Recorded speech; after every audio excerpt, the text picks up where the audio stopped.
Bom, boa noite a todos e a todas. É uma satisfação contar com vocês aqui no SciBiz. Hoje nós temos, neste momento, o painel Inovação em Saúde, com uma presença fantástica aqui de duas CEOs, de dois grandes grupos de saúde aqui do Brasil, que são os grupos Fleury e Sabin. Então, nós temos aqui a CEO do grupo Fleury, a doutora Giane Tsutsui, e a CEO do grupo Sabin, doutora Lídia Abdala. Enfim, nós vamos falar sobre inovação em saúde, né? Mas o que eu vou pedir, uma coisa muito particular para vocês, pela posição que vocês ocupam e por um elemento super importante, que é a questão da representatividade, inclusive do gênero. Vocês são duas CEOs na saúde e têm uma trajetória na saúde, então acho que merece, inclusive, que vocês falem um pouco da biografia de vocês, até para, enfim, eu sei que vocês são conhecidas, né, no setor, mas eventualmente quem é de fora talvez não conheça, então seria interessante vocês contarem um pouco da biografia de vocês, que é super interessante, só para, antes delas falarem, né, só para dizer que eu conheço ambas pessoalmente, que são pessoas fantásticas, não só na perspectiva profissional, mas pessoal também. No caso da Jane, nós somos colegas de Fleury há 13 anos atrás, agora, Jane, fomos pares, inclusive, né?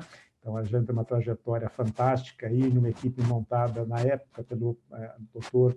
Hendrik Franco. Enfim, foi uma satisfação trabalhar tanto no grupo quanto junto aqui com a Jane, com não só o ambiente, mas também com a Jane, eu aprendi muito. E a Lídia eu conheci num evento em 2014, Lídia, apresentado pela Janete Vasco. Ela falou assim, olha, essa aqui é a pessoa que será a próxima presidente do grupo, e foi quando você foi alçada à presidência, né? Então, eu queria que vocês contassem um pouco da biografia de vocês, né?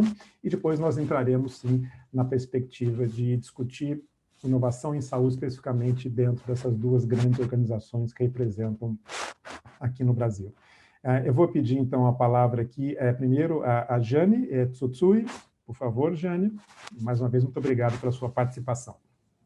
Marcelo, boa tarde a todos e a todas que nos acompanham. Prazer estar aqui com a Lídia, uma executiva que eu admiro tanto. Então, falar de inovação com vocês vai ser realmente um momento muito especial para mim. Falando um pouquinho da minha história, né, Marcelo, e já agradecendo aqui o convite, como você falou, nós fomos amigos e nessa nossa vida profissional a gente esteve juntos em vários momentos. Falar rapidamente, eu sou médica de formação, sou cardiologista e tenho um background também acadêmico, sou livre docente pela Faculdade de Medicina da USP, e comecei uma trajetória no Fleury há 20 anos já, inicialmente como cardiologista, e depois eu migrei para a área de gestão, e quando eu comecei como gestora de pesquisa e desenvolvimento. Então, olha só que bacana poder falar aqui de inovação e contar um pouquinho dessa história de inovação no Grupo Fleury, da qual nós fizemos parte, né, Marcelo, porque você também estava na área de inovação à época. E eu também segui, obviamente, para uma formação aí de MBA para complementar essa visão executiva e também uma complementação fora do país, em Harvard, em Wharton e MIT. Mas o mais importante, né, Marcelo, é essa trajetória sempre olhando para oportunidades de trazer inovação dentro dos modelos de negócio. E dentro do Fleury, então, eu fui gestora médica também, por um período de 2012 a 2017, eu atuei como diretora executiva médica e técnica, e de 2018 até então, eu era diretora executiva de negócios, cuidando dos negócios, unidades de atendimento no Grupo Fleury. E assumi muito recentemente, então, desde abril eu estou na função de CEO, mas certamente, reforçando aqui, estar neste painel com você, com Lídia, é um momento de grande alegria para mim, para a gente poder compartilhar um pouco dessas experiências e principalmente falar sobre a importância da inovação na área de saúde. Então, muito obrigada, Marcelo.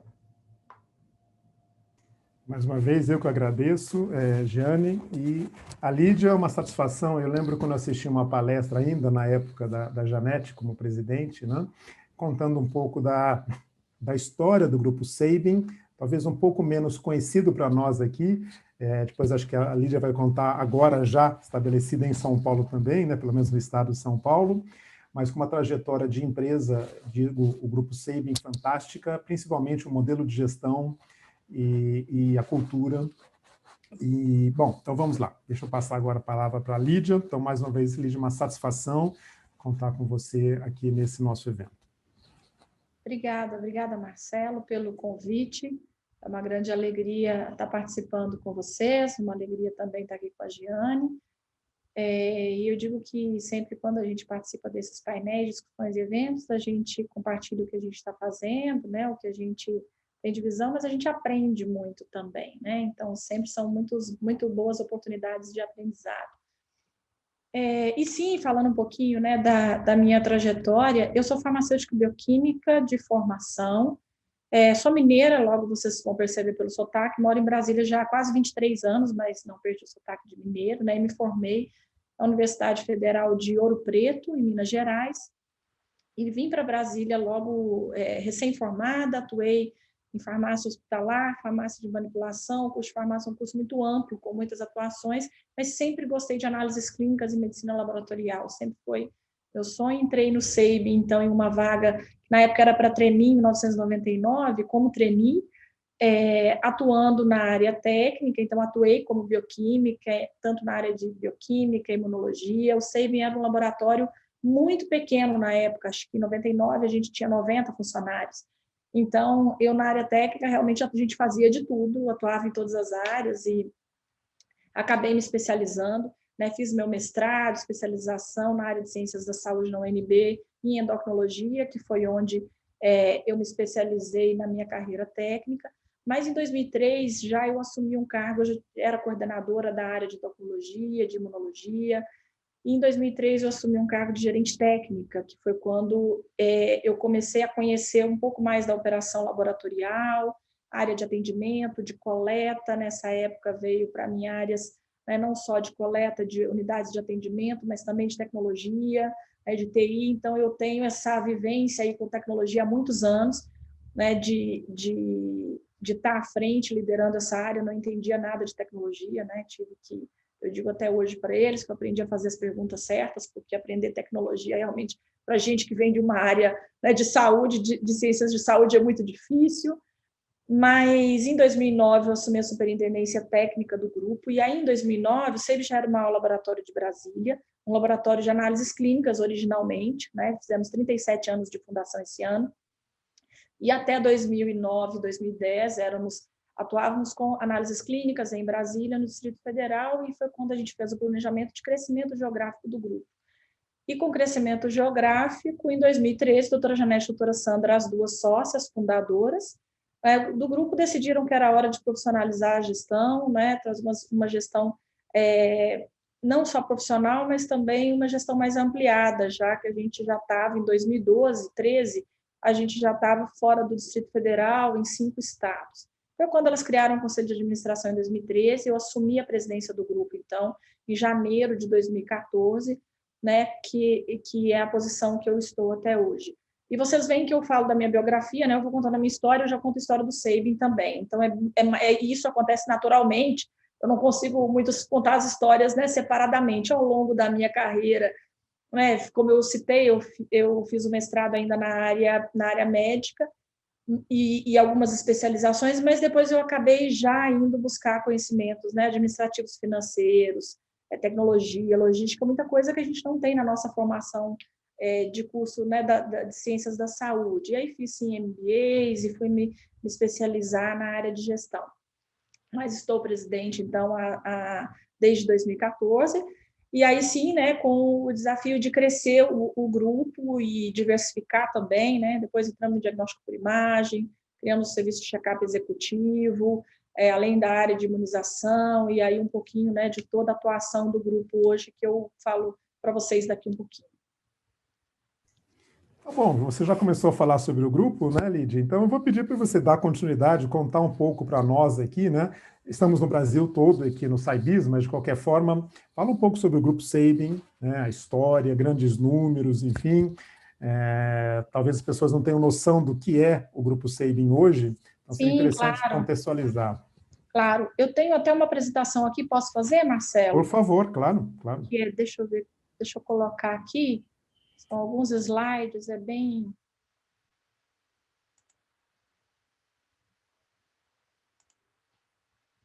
Está aparecendo aí para vocês? Está com a mensagem que vai começar, né? Has started. É, Mas não começou ainda. não apareceu ainda? Por enquanto, agora apareceu. Apareceu, é porque acho que tem um tempinho mesmo, para mim já estava aparecendo. Isso, perfeito, está perfeito. Está passando? Sim, sim, está em Perfeito. nossa ideologia. Isso. Bom, a gente, né, começa aqui apresentando um pouquinho da ideologia do grupo, porque essa é a essência do SEIB, né, assim que nós somos, os nossos compromissos, né, a nossa missão que é oferecer serviços de saúde com excelência, a visão de ser uma empresa referência em saúde, né, na América Latina, e os nossos valores de credibilidade, ética, inovação, qualidade, respeito à vida, responsabilidade socioambiental e simplicidade. E para a gente isso é muito importante e relevante, porque isso mostra o que nós somos, todas as nossas estratégias e decisões. E aí, quando a gente fala, né, muitas vezes, de esses valores foram escritos a primeira vez, descritos dessa forma, em 1999, que foi quando a gente implementou a ISO 9001, que foi o nosso primeiro selo de qualidade. E lá a gente já falava, né, de inovação, de qualidade, claro, e de responsabilidade social. Na época não se falava em responsabilidade ambiental ainda, mas nós fizemos uma atualização dos nossos valores em 2009, quando nós implantamos o nosso modelo de gestão ambiental, ISO 14001, nós incluímos nos nossos valores, além de responsabilidade social, responsabilidade socioambiental, e a simplicidade que nós incluímos depois do nosso projeto de crescimento geográfico, porque a gente viu que, independente do tamanho, a gente foi se tornando uma empresa maior, crescendo, mas que, independente do nosso tamanho, né, esse é um valor, né, do grupo, dos nossos líderes, que a gente nunca perca a simplicidade, a capacidade de conseguir fazer com qualidade, com ética, com credibilidade, com respeito à vida, com muita responsabilidade, mas sempre com simplicidade. O nosso propósito é inspirar pessoas a cuidar de pessoas, e o nosso propósito, de fato, é o que nos move, a razão pela qual nós existimos. Nós entendemos que o nosso papel frente à sociedade, ele vai além, né, do nosso negócio, do nosso produto que a gente entrega para o nosso cliente, do serviço, com a qualidade, com a confiabilidade, com todo o nosso investimento. Mas a gente tem uma responsabilidade enquanto empresa de também impactar positivamente a sociedade, de contribuir com o desenvolvimento das comunidades, nas regiões, nas cidades onde o SEIBM atua, e por isso o nosso propósito é este. Esse é o SEIBM hoje, a gente tem 296 unidades de atendimento ao cliente em todo o país, são 12 estados mais o Distrito Federal, 13 unidades federativas, com uma equipe de 5.700 colaboradores, e atendemos em 2020 um pouco mais de 5.700.000 clientes, e uma atuação hoje, né, não só nesses estados, não só nas capitais, mas também em cidades do interior, são 53 cidades em todo o Brasil, onde o SEIBM está presente, com análises clínicas, em muitas dessas regiões também com diagnóstico por imagem, serviços de check-up executivo em Brasília e em Uberlândia, no Triângulo Mineiro, e imunização também, a grande maioria das regiões onde nós estamos presentes. Alguns dos nossos resultados e reconhecimentos, uma empresa que investe muito no nosso modelo de gestão de pessoas, e daí vem, né, o reconhecimento nosso pelo nosso modelo de gestão de pessoas. Estamos há mais de 16 anos consecutivos entre as melhores empresas para trabalhar no Brasil, pela Great Place to Work, FIA, UOL, uma das empresas mais inovadoras do Brasil, uma referência também em diversidade. Somos uma empresa, como eu já contei para vocês, fundada por 2 mulheres, temos 77% de mulheres no nosso grupo, 74% de liderança feminina, e realmente atuamos muito, né, também com essa bandeira, entendendo que é nosso papel também de conseguir trazer mais equidade, igualdade também para o mercado de trabalho dentro das nossas organizações. E mostrando um pouquinho, né, do que é a nossa trajetória aí de inovação, a nossa jornada, né, de inovação. Como eu citei para vocês, lá em 99, na nossa ideologia, a gente já colocou nos nossos valores a inovação, porque isso está na essência a essência da doutora Janete e da doutora Sandra como empreendedoras, na coragem de criar um negócio que era um sonho de um negócio que fosse bom para as pessoas, né, e que realmente uma empresa que foi crescendo sempre muito com foco na qualidade e no respeito e no desenvolvimento da sociedade. E daí a gente tem várias iniciativas aí nos últimos 10 anos, sobretudo 12 anos, mas sempre olhando para o que estava acontecendo de novo no nosso setor de saúde, no que vinha de novo em tecnologia, e não só naquilo que fosse disruptivo, mas também naquilo que trouxesse melhorias de processo, que trouxesse mais qualidade, mais segurança para os nossos pacientes. Então, a gente criou o nosso primeiro núcleo de inovação em 2009, foi uma iniciativa criada dentro do grupo para a gente receber ideias de todos os nossos colaboradores, de fornecedores, de todos os nossos parceiros, para estar trazendo novos projetos para o SEIB. Nós temos, em 2014, nós fomos um dos primeiros apoiadores da Berrini Ventures, que foi a primeira aceleradora de startups no Brasil, né? E nós fomos um dos apoiadores naquele início, 2013, 2014, o tema era muito novo, né? Mesmo o que era startup, então foi um grande aprendizado para o SEIB ali, naquele momento, tá conhecendo as primeiras startups que estavam surgindo no Brasil e como apoiá-las. E daí vem todo o nosso investimento nos últimos anos, desde a construção da nossa nova sede, que nós inauguramos em Brasília em 2016. Em 2017, nós criamos um programa chamado Inova SEIB Healthcare, que aí nós trouxemos, né, um programa durante um ano de mentoria e aceleração para startups dentro do SEIB. Então, foi um programa feito em parceria com a Casulo, que é uma aceleradora de startups aqui de Brasília também.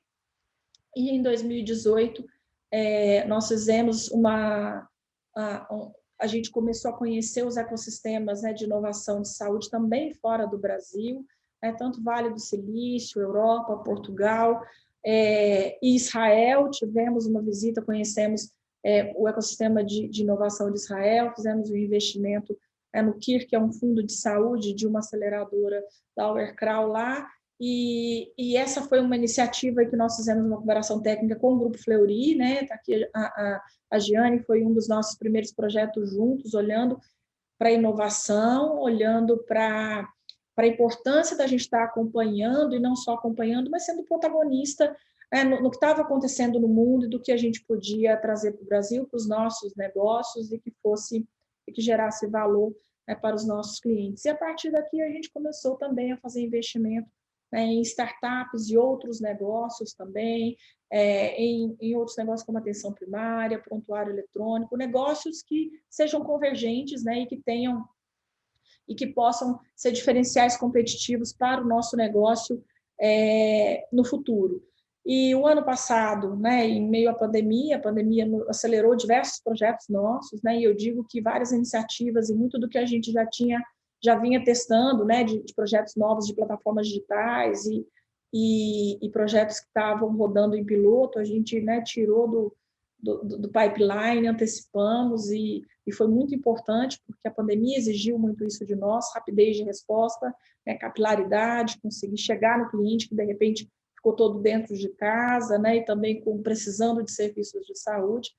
E foi muito importante para a gente ter todo esse histórico de investimento, né, de conhecimento, já em saúde digital, né, no que tinha de disponível no mercado, tanto empresas quanto fornecedores, quanto startups, porque foi importante para os projetos que nós desenvolvemos ao longo deste mais de um ano já agora, né, de pandemia. Lançamos o ano passado em Brasília o nosso Sky Hub, fica aqui na nossa sede, e aí sim um hub de inovação dentro do SEIB, onde a gente já tem hoje 10 startups residentes, e fizemos em Brasília, onde é a sede do SEIB, né, onde começamos a nossa história, e muito para fomentar o ecossistema também, né, não só do Distrito Federal, mas da região Centro-Oeste, que é a nossa região natal, e a gente sabe que já tem muitos hubs, né, Rio de Janeiro, São Paulo, e a gente quis também ser pioneiro e está montando aqui o nosso hub, e a gente já tem parcerias aí com outras empresas também do Distrito Federal para estarem aqui. As startups que são residentes aqui não são só startups do Distrito Federal, mas do Brasil todo.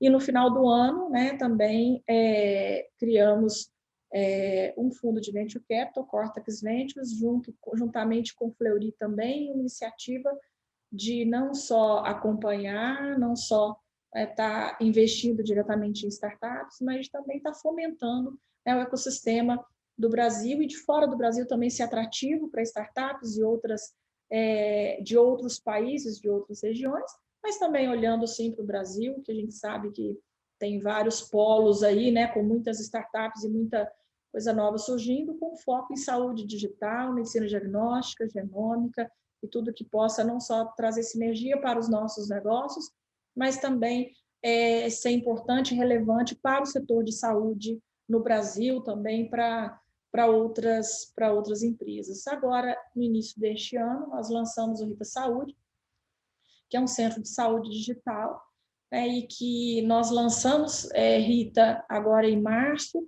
lançamos inicialmente com os nossos serviços, e que sim é uma plataforma digital, para aumentar o acesso à saúde de qualidade.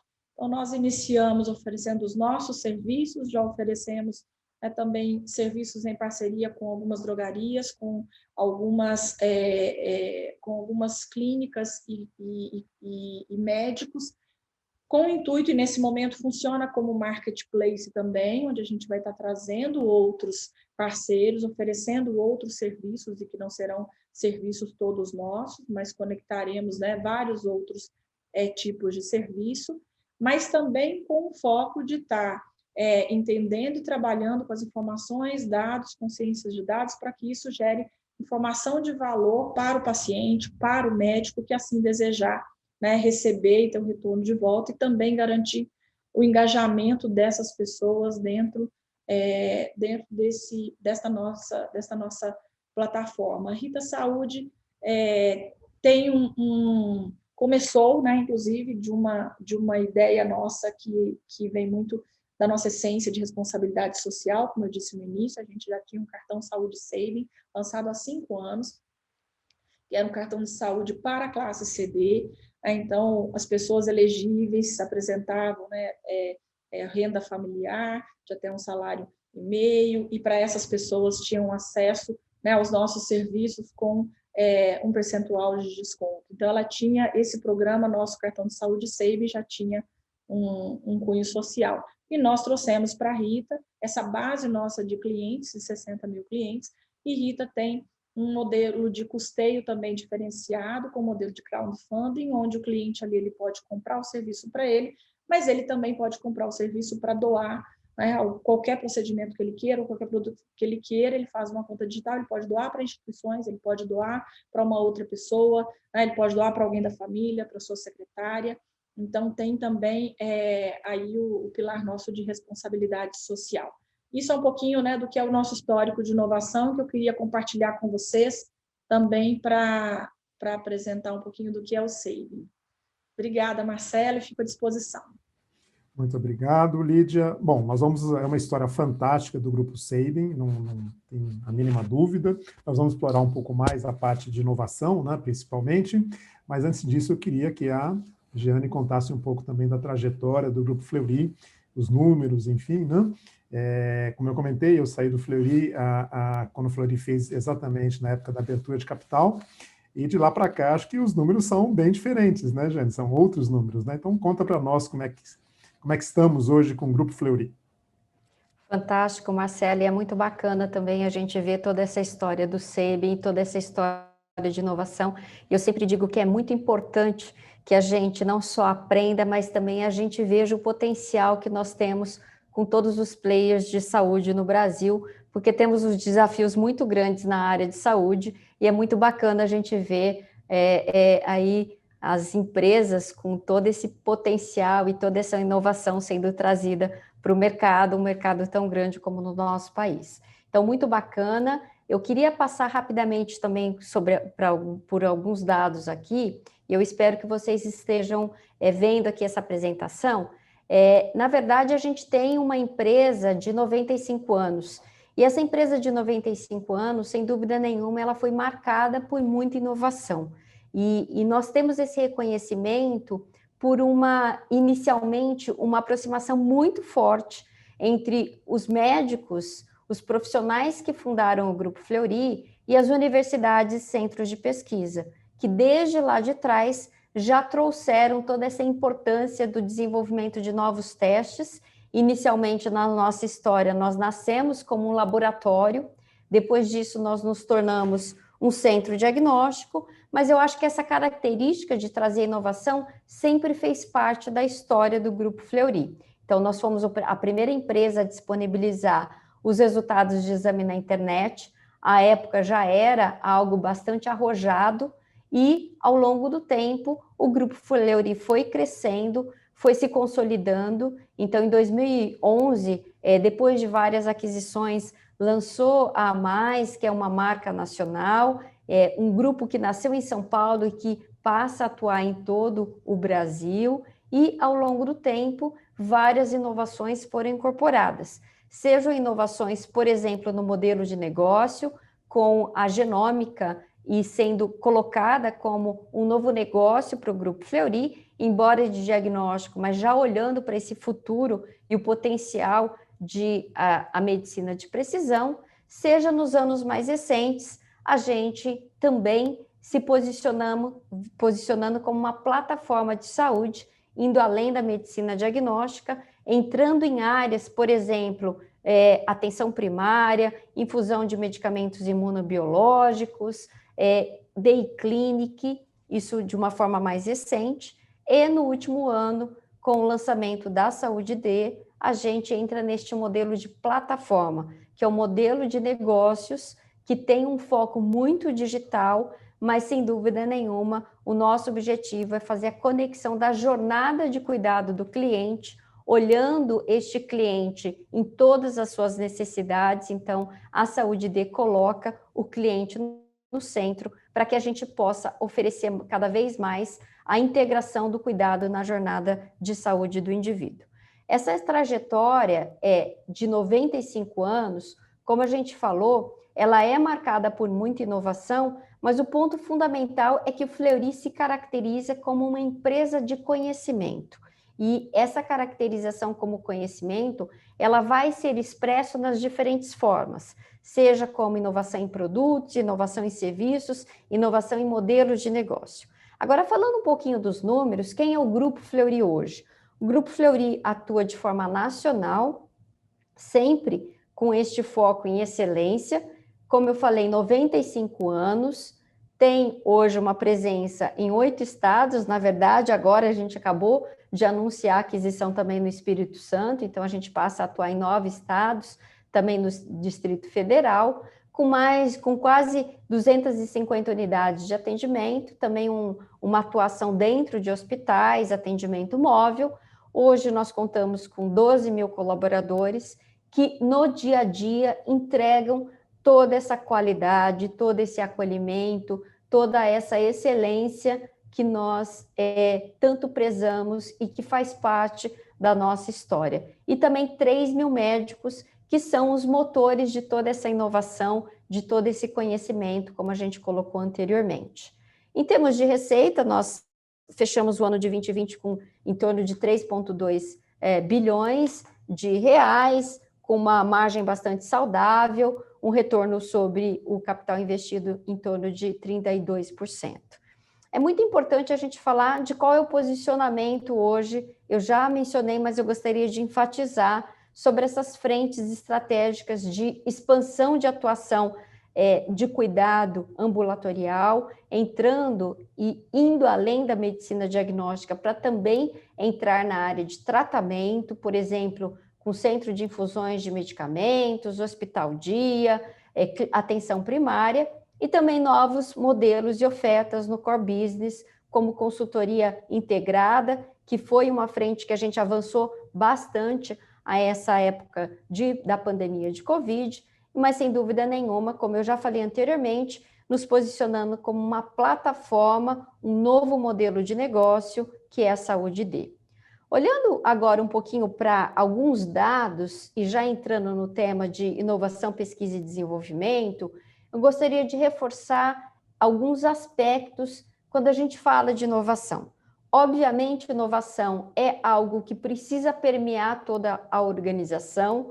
A inovação, ela não pode acontecer somente em um setor, uma área, mas, sem dúvida nenhuma, ela deve permear toda essa cultura de inovação e que o Grupo Fleury tem muito forte desde o início da sua formação, como eu coloquei anteriormente.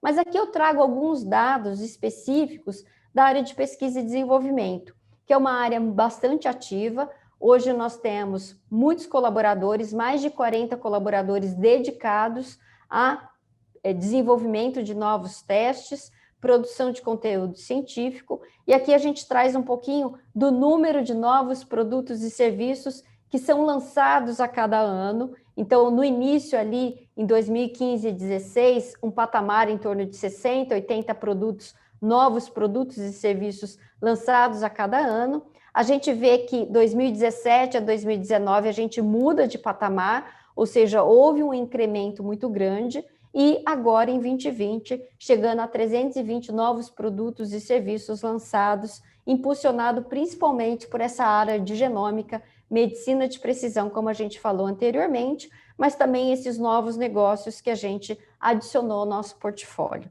E também, não menos importante, a parte de publicações científicas. A gente mostra que o número de publicações de artigos em revistas indexadas foram mais de 200 artigos publicados nos últimos 5 anos, mostrando muito essa questão de ser uma empresa de conhecimento, com parcerias com grandes universidades, Unifesp, USP, INCOR, HCOR, ou seja, instituições que produzem esse conhecimento. E aqui eu trago um pouquinho de alguns dados com relação e aqui um exemplo, né, de um desses desenvolvimentos. À época do Covid, nós desenvolvemos um teste que conseguia detectar e fazer o diagnóstico do SARS-CoV-2 por meio da detecção de uma proteína do vírus, e aqui a gente não só desenvolveu esse teste, mas com características bastante interessantes num país continental como o nosso, que a gente pode fazer a identificação da proteína do vírus, mesmo a amostra estando em temperatura ambiente por até 5 dias, enfatizando a questão de uma inovação que faz muita diferença num país em que a gente tem dificuldade de armazenamento da amostra em temperatura refrigerada e até com relação ao transporte. Ou seja, esse teste, ele traz a característica de poder fazer o diagnóstico de uma amostra coletada em qualquer lugar do país, num preço bastante acessível, com uma alta sensibilidade, com tempo de processamento rápido, que é similar ao tempo de análise do RT-PCR, que é o teste convencional para o diagnóstico.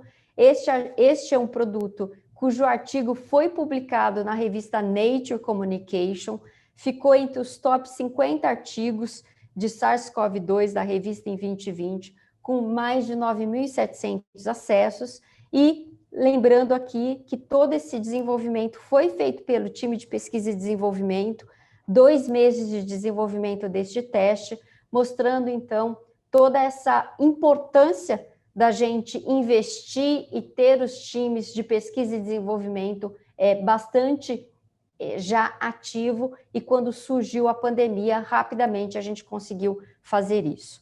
Além de toda essa inovação de pesquisa e desenvolvimento, eu gostaria de falar também sobre o processo de inovação aberta, conexão com o ecossistema global. Hoje nós temos conexões com diversos ecossistemas nos Estados Unidos, na Europa, em Israel, no Q, como já foi colocado pela Lídia, e nós fizemos um investimento conjunto.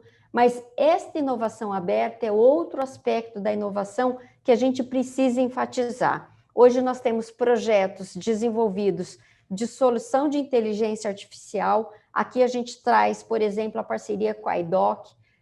Um exemplo é a detecção de achados críticos em tomografia, priorização de laudos. Então, isso envolvendo as marcas do Grupo Fleury, hospitais parceiros, trazendo um benefício muito claro para os pacientes. A gente também tem parcerias como, por exemplo, com a Switch, que são soluções para prevenção e administração de doenças crônicas, também baseada em inteligência artificial, trazendo recomendações personalizadas e dados que apoiam os pacientes e equipe de saúde na gestão e controle da doença. E, finalmente, Taitocare, um outro exemplo de inovação, uma empresa de Israel que traz uma ferramenta importante para a realização de exames físicos associado à teleconsulta, que é algo que a gente já vem implementando e que faz muita diferença num contexto de pandemia.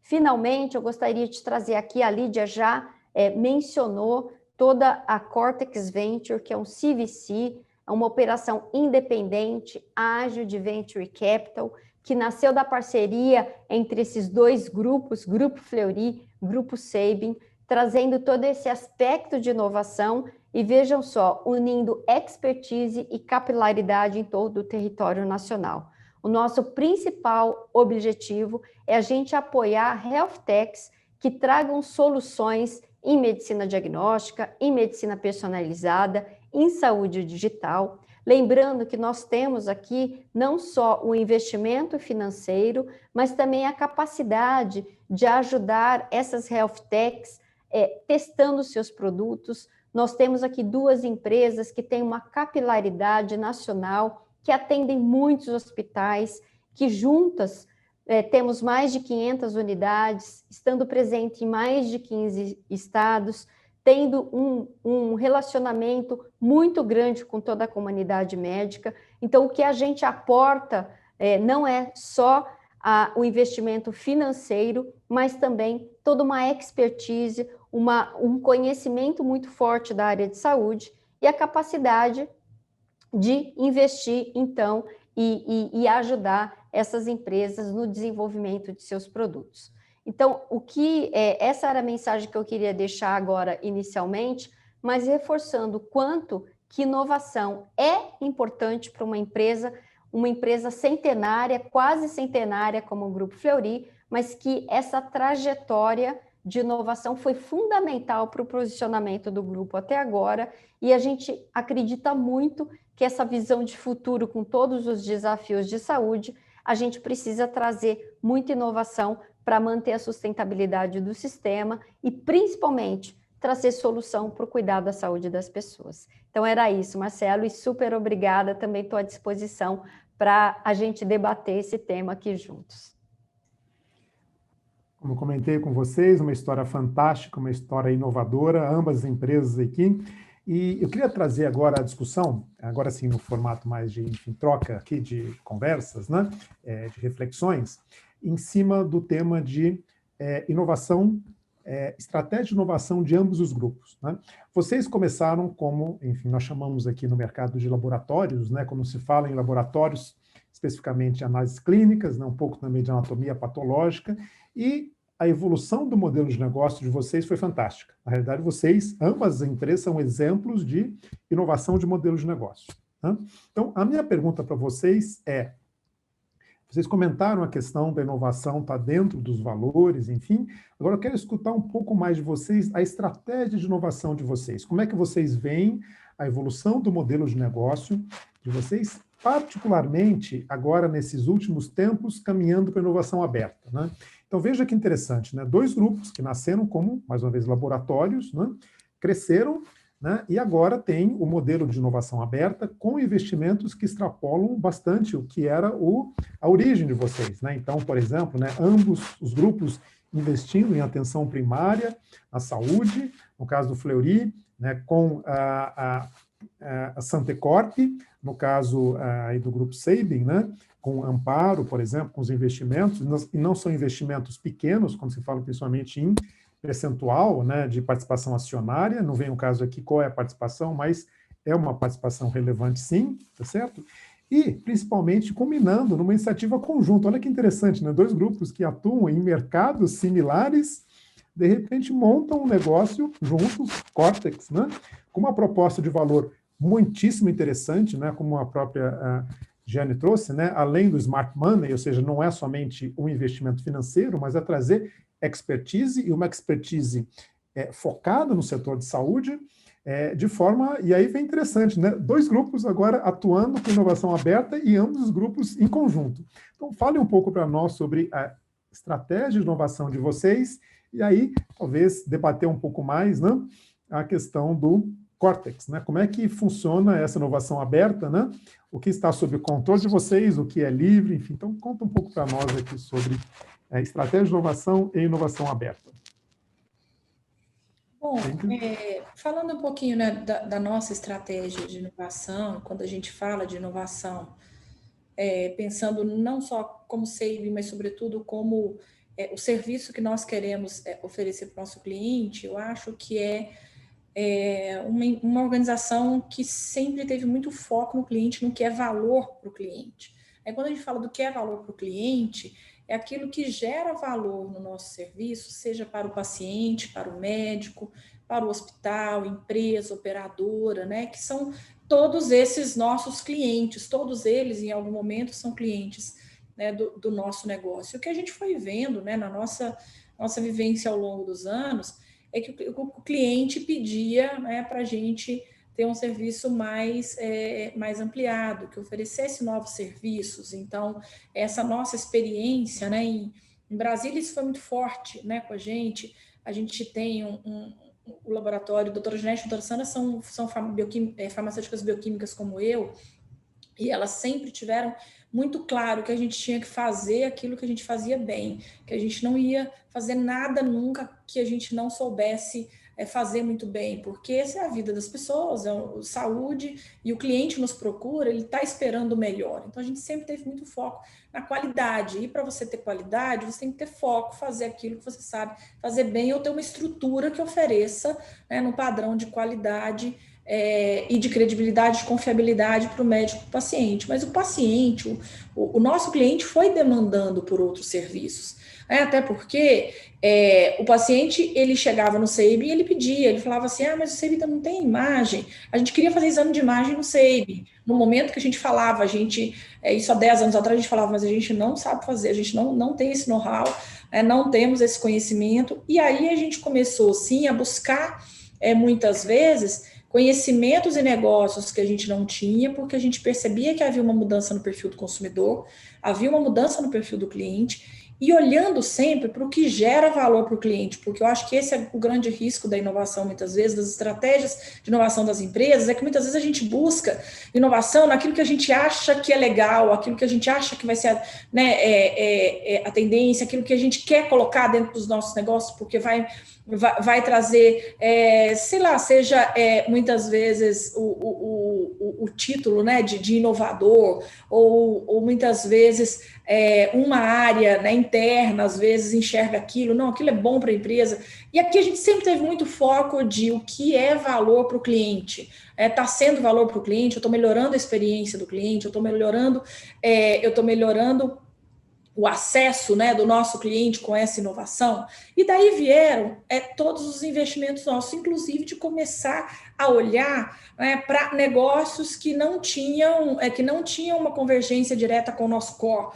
Daí vem investimento em atenção primária, a gente pensar em olhar, né, para empresas, startups de prontuário médico, de prontuário eletrônico. A gente fez um investimento em 2017, 2018 na Pixels, que é uma startup do Porto Digital de Recife, né, de digitalização de laudos de parasitologia. E aí sim, né, uma solução que tem uma afinidade direta, né, com o nosso core. Muitos dos investimentos que a gente fez em startup, desenvolvimento de ferramentas de inteligência artificial para nos ajudar, né, nos laudos integrados que a gente entregava para o médico, mas sempre o foco foi muito o que gera valor para o cliente, o que é valor, seja para o paciente, né, para o médico. Então, muito dessa nossa estratégia de investimento em startups, acompanhar, né, olhar, conhecer esses ecossistemas de inovação, né, pelo mundo, também começou a nos trazer algumas das reflexões que a gente tem feito como negócio, de que se a gente quer fazer uma inovação de fato ampla, amplificada, que gere valor, né, para o cliente, que gere valor para o ecossistema de saúde, para o nosso setor de saúde, a gente não consegue fazer sozinho, porque como eu disse no início, ninguém é bom em tudo, e a gente tem isso muito claro aqui, nós não somos bons em tudo. Então, quando a gente lançou Rita, por exemplo, né, uma plataforma de saúde digital, para ser um centro de saúde digital, nem todos os serviços que estarão ali, eles serão nossos, porque a gente não tem, né, a competência, conhecimento necessário para colocar tudo ali, mas nós queremos trazer parceiros que sim, né, tenham o mesmo padrão de qualidade, tenham os mesmos princípios e valores que nós temos para estar, né, trabalhando junto conosco, pensando que cada vez mais a inovação caminha para modelos de colaboração. E aí muito, né, da nossa parceria com o Fleury, depois Giane também vai poder, né, falar do lado deles, mas do nosso lado foi muito a essência, né, da parceria foi essa. Nós somos uma empresa de 37 anos, vocês viram a Giane falando, né, que o Fleury é uma empresa de 95 anos. E eu falo aqui que o Fleury, para a gente, sempre foi uma referência, né? Uma referência médica, uma referência de qualidade, uma referência de inovação. A doutora Janete e a doutora Sandra contam muito isso, né? Quando a gente ia trazer algo novo, né, para implementar, fosse um equipamento novo, um exame novo, uma metodologia nova, né? E na nossa área é assim, né? Surge muita coisa desde muito tempo. E coisas boas, coisas que não são tão boas e coisas que muitas vezes são ruins, inclusive, né? Mas que tem alguém vendendo, tem alguém oferecendo. E a doutora Janete e a doutora Sandra sempre falam isso, né? Que quando, às vezes, os pacientes pediam, o médico pedia, quero um exame novo, quero isso e aquilo, ela sempre falava assim, vamos ver se o Fleury está fazendo, ou se o Fleury lançou ou vai lançar. Se eles estiverem fazendo, a gente pode fazer também, porque a gente tinha sempre muito olhar para isso, né? Para a qualidade, para a ética, né, para a credibilidade, para a confiabilidade daquilo. Então, a nossa relação com o Fleury já é uma relação de muitos anos, né, de ser referência mesmo, né, de ser referência de qualidade, referência médica, referência científica, referência técnica. E quando nós começamos, né, a olhar para esse mundo, né, de investir em startups, acompanhar as aceleradoras e tudo, a gente fazia muitas vezes o investimento numa startup e a gente via que muitas vezes o que aquela startup precisava não era só do dinheiro, mas era de know-how, era do conhecimento, da expertise. Muitas vezes, não só expertise técnica e médica, mas às vezes mentoria de gestão, né? Porque eles tinham uma boa ideia, né, mas não sabiam como depois implementar e executar e tudo. E a gente foi vendo que se a gente tivesse um modelo, além de colaboração, e aí vem, né, claro, fizemos a parceria, o investimento conjunto na Aircrawl em 2018, e de lá para cá sempre discutíamos, né, e tínhamos fóruns para discutir sobre para onde caminhava, né, o nosso setor de saúde. E aí vem, eu acho que uma visão também, que é uma visão convergente, né, de que nós temos que cada vez mais continuar sermos relevantes, né, dentro do nosso setor e, sobretudo, na jornada de saúde, né, do paciente, a gente tem que estar ampliando os nossos serviços, né, trazendo outros negócios, e então vem muito disso daí, da colaboração, do pensamento de se atuar conjuntamente, porque também a gente ganha velocidade, a gente minimiza risco, né? E aí vamos falar pelo lado de negócio, né? Investimos em algumas startups que de repente aquela startup não evolui, não dá certo, é um dinheiro que a gente está colocando ali, né? E que a gente poderia estar direcionando para um outro negócio, para uma outra startup que trouxesse muito mais resultado. E aí Cortex veio, né, como uma ideia, a gente, Sabin, já tinha uma ideia de criar, né, a gente já tem uma empresa para investir só nessas startups chamadas Sabin Ventures, e Fleury já tinha o projeto de criar também, né, um VC, daí veio a ideia de fazermos juntos. Porque quando a gente tira isso também de dentro das nossas estruturas, das empresas que são grandes companhias e que, como grandes empresas, têm aí operações, né, pesadas e projetos de expansão, M&As e um monte de coisa, né, acontecendo, áreas de P&Ds internas com enormes, né, desafios e muita coisa para fazer, com as suas áreas de inovação, né, e caso as duas companhias continuam com as suas áreas de inovação, projetos independentes de inovação que são vários, mas a gente viu que se a gente fizesse, né, um fundo fora das nossas empresas, ele teria mais velocidade, né? Ele estaria com foco realmente, inclusive, em mapear e trazer, né, startups que tivessem, que fossem melhores oportunidades para nós, para os nossos negócios, de sinergia, de trazer, sim, soluções que tragam mais valor para os nossos pacientes e que também, né, deem retorno financeiro com o menor risco. Eu acho que a ideia, né, de fazer junto o Cortex foi essa. mas também pensando muito no modelo de colaboração, porque eu acho, e isso vale não só para a Sabin Fleury, né, mas a gente tem desenvolvido também com outras empresas, hospitais, operadoras, né, outros parceiros, modelos também de desenvolvimento de projetos pilotos, de projetos de pesquisa, juntos, entendendo que se a gente quer, de fato, oferecer novos serviços, novos produtos, com rapidez, com confiança, com padrão de qualidade, né, que nós temos e que nós não abrimos mão, se a gente for conseguindo, né, trazer parceiros para esses desafios, a gente consegue fazer de forma mais rápida e mais assertiva. Muito bacana, Lídia. Só para esclarecer para todo mundo aqui, para a nossa audiência, né? Nós estamos falando de uma joint venture, o Cortex, né? Que é um fundo de venture capital, né, o VC, é uma joint venture entre ambos os grupos, e para vocês terem, na realidade, uma noção do tamanho, não é qualquer fundo, é um fundo de 200 milhões, né? 200 milhões, isso. 200 milhões, tá? Então não é um fundo, é um grande, né? Não é um fundo pequeno, vamos chamar assim. É um fundo grande que tem o objetivo de investir, né, em empresas que estejam em fase seed, né, que estejam iniciando, mas que já tenham passado aí, né, pelo primeiro ciclo de lançamento, até para que a gente consiga, né, investir, inclusive, num número também maior de startups. A ideia é que esse fundo consiga investir aí entre 15 a 18 startups aí no prazo nos próximos 4, 5 anos. Muito bacana. Jane, você viu o reconhecimento em público da Lídia para o Fleury, né? E agora, o que será que a Jane vai falar, né, sobre a estratégia de inovação do Grupo Fleury? Marcelo, assim, primeiro é aquilo que eu falei no início, né? O respeito, a admiração entre os grupos, ele é imenso, além de, obviamente, aí a gente fazer toda essa colaboração que a Lídia colocou, que eu não poderia concordar mais, né? Não dá para fazer tudo sozinho, e o fato da gente ter empresas que se respeitam, que têm essa admiração e que, na verdade, têm os mesmos valores. Se você olha, né, os valores são muito parecidos em termos de colocar o cliente no foco da nossa estratégia, olhar muito para a qualidade, para a excelência, para a transparência. Então, os valores são muito parecidos. Então, isso torna esta colaboração, além de uma colaboração muito produtiva, uma colaboração que, na verdade, a gente gosta muito, né? Porque as interações são muito positivas e são muito, de uma certa forma, são muito convergentes. Eu gostaria, então, assim, não poderia acrescentar ao que a Lídia falou em termos de inovação sobre a importância. Eu gostaria só de tocar aqui em 3 aspectos que, na nossa visão, fazer inovação é fundamental. E que está expresso aí tanto no Grupo Sabin como no Grupo Fleury.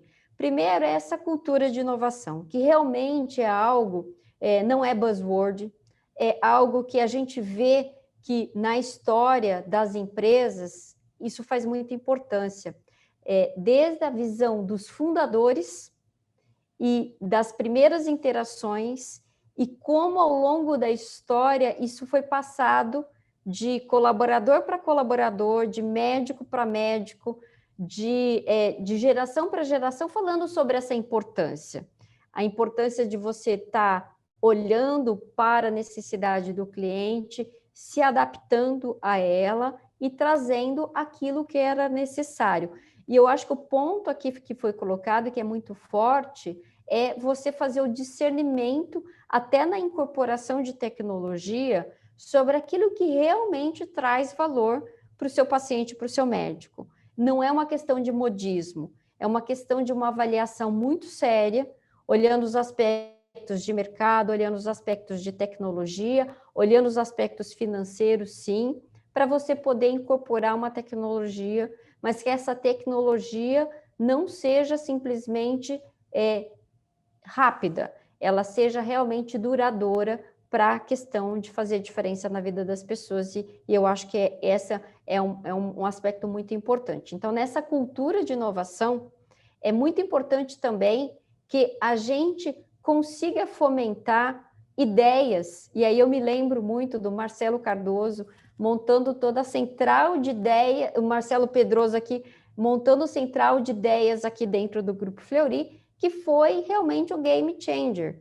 Ou seja, como você consegue capturar essa inovação em diferentes locais, com os colaboradores, com os médicos, com os fornecedores, e ao longo do tempo você vai capturando essas possibilidades de inovação em todos os aspectos, em todas as interações, e você vai fomentando esta visão de que é muito importante e a gente precisa valorizar esta inovação em vários aspectos. O segundo ponto que eu queria trazer é a questão do processo de inovação, porque você pode ter tudo isso, essa cultura de inovação, mas de alguma forma você precisa montar alguns processos para que essa inovação, essa ideia que o Marcelo Pedroso colocou muito bem aqui dentro do Grupo Fleury lá atrás, uma central, mas que ela nasce de vários pontos, então precisamos fomentar isso, mas ao longo de toda a cadeia a gente precisa estabelecer um processo para que essa ideia seja adequadamente ou uma inovação que nasce lá em pesquisa e desenvolvimento, seja adequadamente avaliada, incentivada, para que haja um investimento adequado em todo esse processo e que, no final, aquilo seja efetivamente incorporado no modelo de negócio. Porque senão não é inovação. Ele pode ser até pesquisa, mas não é inovação. Então, como ao longo do tempo a gente captura esse valor neste processo, e a gente mede isso, porque nós estamos em empresas que faz investimento que, de uma certa forma, é cobrado por este investimento. E a gente não pode deixar de lembrar que investimento em inovação tem risco, sim. Alguns investimentos darão certo e outros não. E não tem problema. Então, o que a gente quer aqui é falar assim, olha, no final, houve um processo e houve uma mensuração de benefício para o paciente, benefício financeiro, benefício para o sistema, não importa. Mas é importante que haja um processo para que a inovação ela seja cada vez mais valorizada. E todos os estudos mostram que as empresas inovadoras, elas acabam tendo um retorno maior para todos os stakeholders, para o acionista, para a sociedade, para o médico, para o paciente, para todos os stakeholders. E, finalmente, eu queria trazer um ponto aqui, que é a gestão de talentos, que é um super desafio no processo de inovação. Por quê? Porque, na verdade, esses talentos, vamos colocar como exemplo toda a inovação em transformação digital que muitas empresas estão vivendo. Hoje é fato que nós temos uma competição por talentos. E, nesse aspecto, e desde lá de trás, né, as parcerias com as universidades acabavam sendo uma forma de você atrair talentos, uma forma também de você não só valorizar esta formação acadêmica que é fundamental, mas também depois a gente dar continuidade a esse processo de geração de conhecimento, para que este conhecimento que nasce na universidade também possa dar continuidade até chegar no cliente final. Então, este processo de gestão de talentos em toda a inovação, ele é fundamental. Hoje nós temos um grande desafio em termos de ter talentos e de inovação nas empresas, por exemplo, para a transformação digital. E nesse aspecto, eu acho que a Lídia trouxe muito bem. Como que a gente pode otimizar recursos, talentos, por meio de processos colaborativos? Então, toda a inovação aberta, os modelos de inovação aberta, os modelos de colaboração, como esse, que foi o Cortex, que a Lídia colocou muito bem, acaba sendo uma forma da gente aproveitar melhor os talentos que existem em todo o nosso país e mesmo fora do país. E, sem dúvida nenhuma, a gente precisa estar atento cada vez mais para a utilização adequada dos profissionais, dos talentos que nós temos no nosso país. Assim como saúde, educação é fundamental. Não só a educação básica, mas também a educação em todos os níveis, para que a gente continue levando o país para outro patamar de inovação e de desenvolvimento que é tão necessário, não só na área de saúde, mas em todas as áreas que nós temos aqui no nosso país. Então, eram esses aspectos, Marcelo, que eu queria trazer aqui, complementando de novo tudo que a Lídia colocou, que foi maravilhoso. Muito bacana, muito obrigado, Jane. Eu queria trazer uma discussão como último tema aqui, que é o nosso contexto atual, que remete, inclusive, a um contexto futuro, que é o contexto da pandemia da Covid-19. Né? Eu sei que, aí, pegando um pouco mais o lado científico, o SEIBM tem aí a sua assessoria científica, núcleo de apoio, né, à pesquisa, né? Enfim, tem desenvolvido aí novas, nós chamamos de metodologias, e a Lídia trouxe uma questão fundamental, né? Estamos ainda em pandemia e, mesmo durante a pandemia, veio um grande investimento, 200 milhões, foi o Córtex. Né? No caso do Fleury, a própria Jane trouxe o desenvolvimento aqui do teste, né? Do método proteômico para identificação diagnóstico de Covid, né? E só relembrando os meus cafezinhos com a Jane, eu aprendi muito com a Jane, né? Ela gerenciava as plataformas de genômica, proteômica, então eu ficava no cafezinho aprendendo com a Jane o que era isso, né? Eu aprendi quando o Grupo Fleury comprou o primeiro espectrômetro de massa, né? Agora sim, inclusive, utilizado aqui para os testes de Covid, né?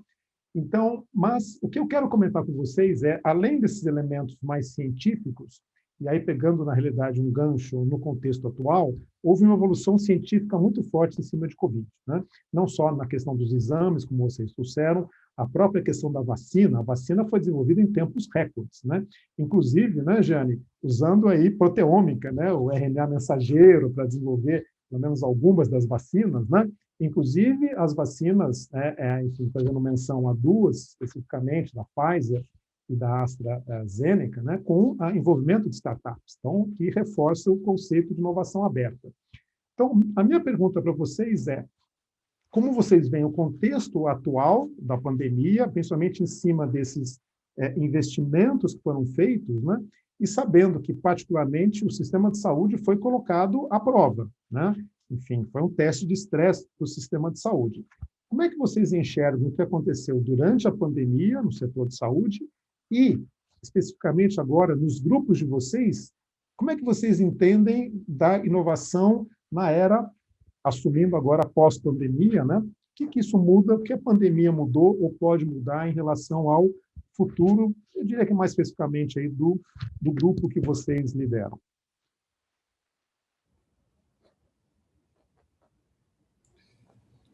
Bom, no caso, né, do SEIBM, que a gente tem visto, e a pandemia, de fato, como eu disse na minha fala inicial, ela acelerou vários projetos nossos, né, que estavam em pipeline para lançamento, e a gente fez toda uma readequação no nosso planejamento estratégico, antecipamos alguns projetos, né, e adiamos outros.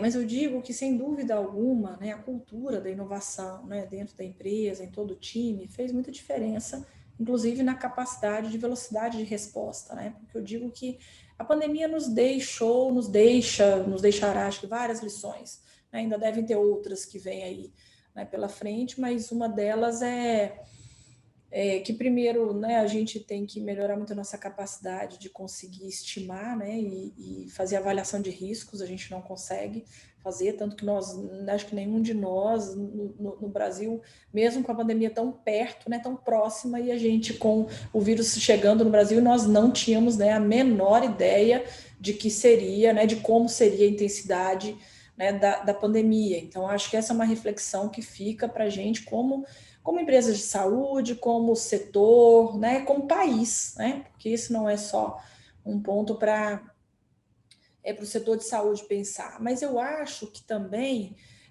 nos deixa uma lição muito forte, que é a importância da gente ter velocidade para implementar, muitas vezes, ações, projetos, né, e aí vem o fato de serem empresas grandes, empresas, quanto mais, né, a gente vai crescendo, e eu falo muito isso, às vezes todo mundo olha para a gente e fala assim, mas vocês são uma empresa grande, então é fácil fazer isso, é fácil fazer aquilo, e eu falo que não, né? Quando a gente era pequena era mais fácil fazer um monte de coisa, né? A gente cresce, algumas facilidades sim vêm, né? Algumas coisas ficam sim mais fáceis, mas outras ficam muito mais difíceis, inclusive os problemas e desafios são maiores, né? Então, não é tão simples assim, mas uma das coisas que eu vi que foi fundamental na pandemia foi a capacidade, né, a resiliência de ser resiliente e de ser rápido, né, de conseguir tomar decisões rápidas, velocidade na implantação de projetos. E aí a gente fez muito essa reflexão interna, né, e que eu deixo aqui para todo mundo, é que muitas vezes a gente fala muito de inovação, muito de transformação digital, de tecnologia, de tudo que vem de novo. E eu digo que o que a gente discutiu nos últimos 3, 4 anos antes de pandemia, em inúmeros fóruns, simpósios e eventos, né, falando de disrupção, de tecnologia, de inovação, a gente disruptou e inovou em 3 semanas, né, no início da pandemia, porque tivemos que fazer. Então, assim, muito do que estava em teste, né, veio, como eu falei, a gente puxou, a gente tinha 3 projetos grandes que eram chatbots, né, de atendimento totalmente digital para o paciente, e, enfim, com todos os cuidados que uma empresa assim tem que ter, gestão de risco, analisando, né, todas as plataformas, toda a questão de sombreamento com as tecnologias, integração, sim, né, LGPD, a questão de confidencialidade de dados e tal, mas enfim, né, fato é, nós conseguimos tirar ele do teste e colocar para rodar 15 dias com o início da pandemia. Por quê? Porque a gente tinha um serviço de atendimento domiciliar ao paciente, que era um serviço muito bem estruturado, né? Eu estou dando o exemplo de Brasília, a gente tem esse serviço muito bem estruturado, móvel em Brasília, há mais de 20 anos, mas nós vimos esse serviço, né, nós quintuplicamos o tamanho dele nesse ano de pandemia, e para dar conta dessa demanda, né, sim, a tecnologia foi fundamental. A gente tinha um projeto que era de lançar uma unidade drive-thru também em Brasília, que seria para a gente fazer o atendimento para... a gente queria testar não só atendimento de vacinas, mas também de testes genéticos, porque a gente já tinha uma plataforma de e-commerce que a gente tinha lançado em 2018, e nós lançamos vendendo vacinas, né, inicialmente, e estávamos, né, no projeto para implementar testes genéticos, exames genéticos, que normalmente são procedimentos que a gente atende particular, e que a gente colocou exatamente por isso, não dependia de guias, de autorização de convênio e tudo. E tínhamos um projeto de lançar uma unidade drive-thru, então, né, integrada com a nossa plataforma de e-commerce, que seria para novembro de 2020, estava no nosso planejamento estratégico, e ela ficaria, né, pronta, sairia perfeita lá para setembro, outubro, né, e eu digo que com 15 dias, né, ela estava instalada, montada, né, aqui na frente, no SAAN, nós montamos aqui na nossa sede, o SEIB, com licença de DETRAN, com a aprovação de vigilância sanitária, com licença de funcionamento, né, do DF, com a plataforma de e-commerce integrada aqui, né, o paciente entrava lá no site, comprava lá o teste dele, né, de Covid, que a demanda foi muito grande, ele recebia um QR Code, ele chega aqui, né, com menos de 4 minutos, ele faz a coleta, ele entra na fila, faz a coleta e ele está liberado, né, para ir para casa. Então, quer dizer, em 15 dias nós colocamos para funcionar um projeto que demoraria 6 meses se seguisse o cronograma normal do nosso planejamento estratégico. Então, eu digo, dando alguns exemplos, né, porque foram inúmeros, assim, da importância da gente ter, né, velocidade de resposta para o paciente. E isso é uma coisa que veio para ficar e que eu digo que vai continuar. O cliente, de fato, ele mudou o perfil dele e saiu a resistência, porque muitas vezes o paciente tinha essa resistência, né? A gente usa banco no celular, no aplicativo, e a gente não tem medo de segurança, mas quando era saúde, né, no máximo, e a gente tinha esses indicadores, o cliente ele entrava no nosso site, no nosso app, para consultar endereço de unidade, para consultar informações, né, de preparo para a realização dos exames, pegar uma outra informação de saúde, mas quando era para agendar, quando era para marcar o exame, ele queria falar com alguém, ele queria, né, vir na unidade e conversar. Hoje, a gente já tem um indicador de que o cliente quer e usa, sim, o nosso aplicativo, o site, as plataformas que a gente tem de agendamento online digital, né, 100%, sem receio nenhum, com total segurança. Então, essa mudança, né, no comportamento do consumidor, ela veio para ficar. E muitas das nossas estratégias futuras sim, e aí vem, né, o que eu citei de lançamento de Rita, né, de ser uma plataforma de saúde cada vez cada vez mais trazendo, né, soluções que possibilitem esse relacionamento digital com o paciente, com o cliente. Acho que muito do que veio, né, dos investimentos nossos, né, em novos exames, né, toda essa área de P&D, e isso é uma reflexão que a gente deve fazer como país, porque só os grandes grupos de medicina diagnóstica tiveram capacidade, praticamente têm capacidade até hoje, na saúde suplementar, na saúde privada, desenvolver o teste de PCR. Houve uma grande discussão sobre isso, né? O ano passado, por que tão poucos laboratórios estavam fazendo PCR, laboratórios privados? E eu digo porque poucos laboratórios, e sim, né, nesse caso só os maiores, têm condição de manter um investimento contínuo e constante em P&D, que não é barato, que não é baixo. Né? Na realidade, a nossa capacidade de ter desenvolvido, né, o teste, o PCR, depois vieram outros testes, né, e outras validações, ela foi rápida, mas ele é um investimento de anos, né? Não só em tecnologia, mas nos profissionais, né? São profissionais PhDs, profissionais altamente especializados, que estão ali, né, só focados nisso, em estudo, né, em pesquisa, em desenvolvimento de novos testes, de novas metodologias. Essas pessoas que conseguiram, sem dúvida alguma, desenvolver o teste na rapidez que a gente precisava. E eu acho que é isso que a gente tem como reflexão, de que sim, o país precisa seguir investindo em educação, pesquisa, ciência, porque é isso que o cliente demanda cada vez de nós. Isso veio para ficar no nosso setor, e as nossas estratégias futuras aí, né, de inovação e como negócio, são todas nessa linha. Muito obrigado, Lídia. Jane, como é que o Grupo Fleury vê aí a pandemia e pós-pandemia? Marcelo, eu acho que é consenso, né? A gente já ouve falar em vários fóruns a questão de agilidade que todo mundo teve que ter. Mas eu queria reforçar esse ponto que quando a gente estuda inovação, todo mundo fala, né? As empresas que não inovarem não vão sobreviver. E esse conceito foi posto à prova, porque efetivamente, se a gente não inovasse rapidamente, o cliente estava... eu me lembro nos comitês de crise, né? A gente fazia uma discussão de manhã, à tarde já tinha mudado, e o tempo inteiro a gente teve que rapidamente se adaptar a tudo isso que estava acontecendo. Então, a capacidade de adaptação, a capacidade de inovar para poder atender a necessidade do cliente, ela foi posta à prova, e a gente vê que, na verdade, as empresas que já tinham os elementos de cultura de inovação, elas conseguiram se virar e colocar tudo isso para acontecer de uma forma muito rápida. E, sem dúvida nenhuma, as empresas que estão sobrevivendo com resultados mais fortes, elas são essas empresas que se adaptaram, que inovaram e que buscaram novos aí modelos de negócio durante toda essa pandemia. Um outro aspecto que eu queria trazer, que foi abordado aqui, é sim a necessidade de você ter investimentos prévios em inovação científico-tecnológica.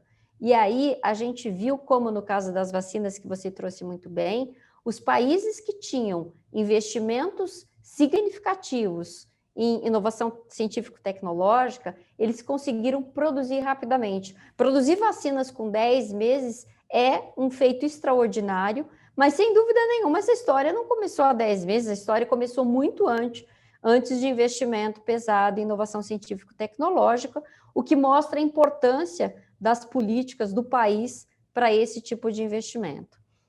E para finalizar, Marcelo, eu queria trazer aqui um aspecto que é a questão de diversidade. No seguinte aspecto, para você inovar, além de todos esses elementos que a gente trouxe aqui anteriormente, a diversidade é fundamental. Por quê? Porque você ter processos mais maduros, mas também você ter as startups trazendo ideias novas e soluções novas, e essa efervescência de soluções, e como você sabe capturar essa efervescência, ela é muito importante. É por isso que você está conectado a ecossistemas em que você tem universidades, você tem startups, você tem empresas mais tradicionais fazendo inovação, ela é fundamental, porque a resposta pode vir de qualquer elemento.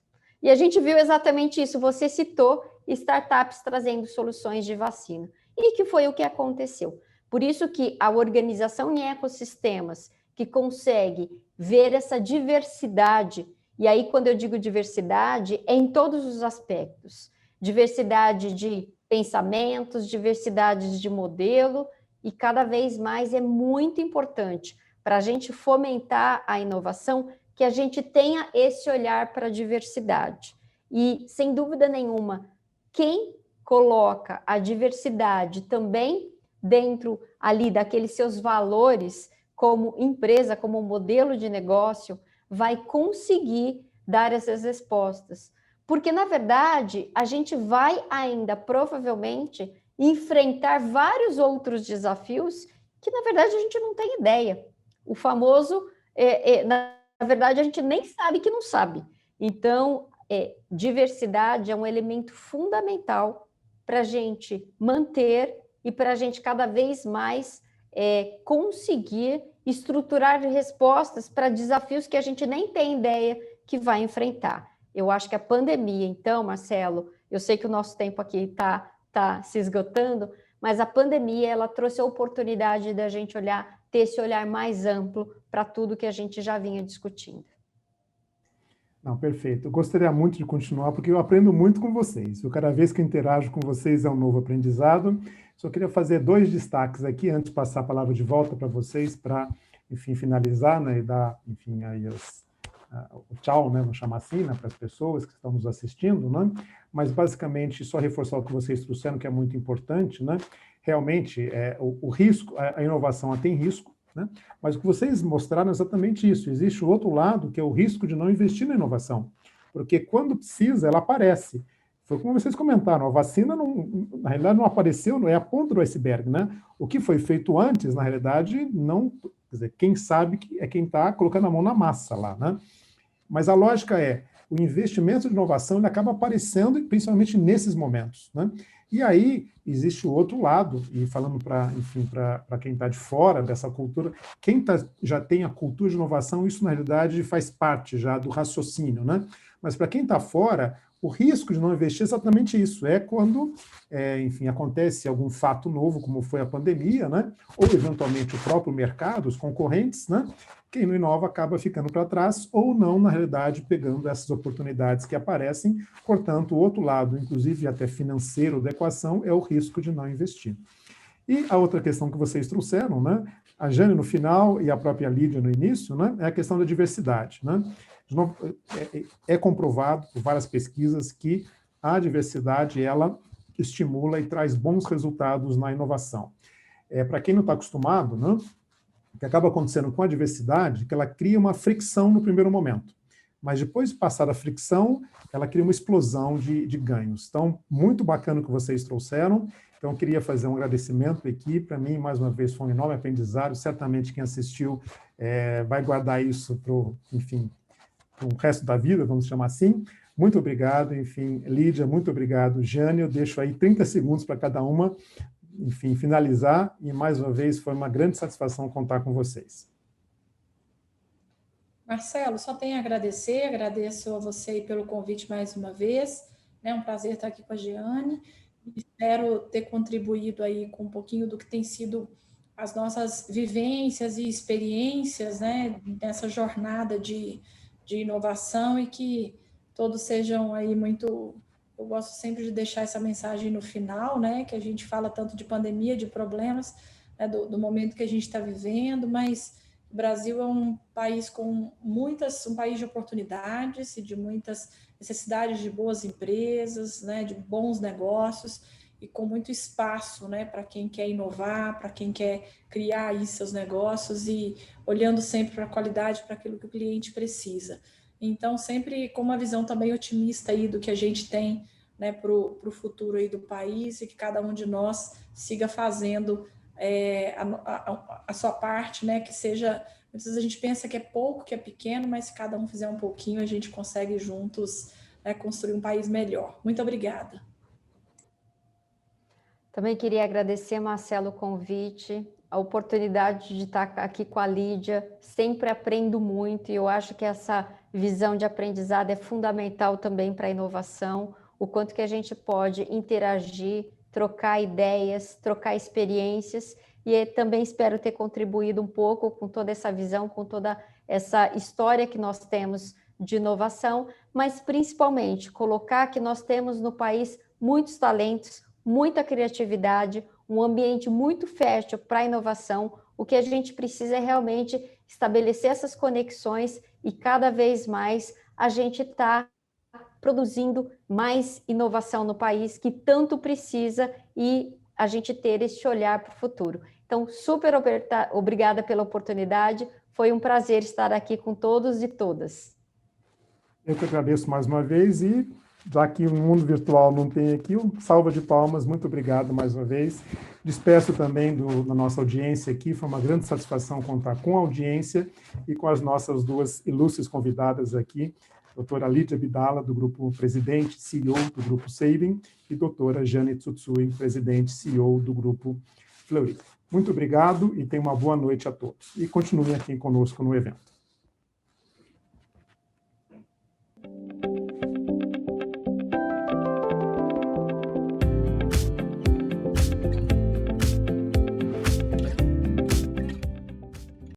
Poder fazer escolhas significa conquistar um dos maiores desejos da humanidade, a independência. E o Sebrae abre as portas para pessoas que escolheram a independência e transformaram sonhos em projetos de vida, que ajudam a gerar empregos, desenvolver a sua comunidade e a transmitir a cultura empreendedora no país. Um lugar onde todos têm liberdade para escolher, inclusive escolher empreender. Sebrae, a força do empreendedor brasileiro.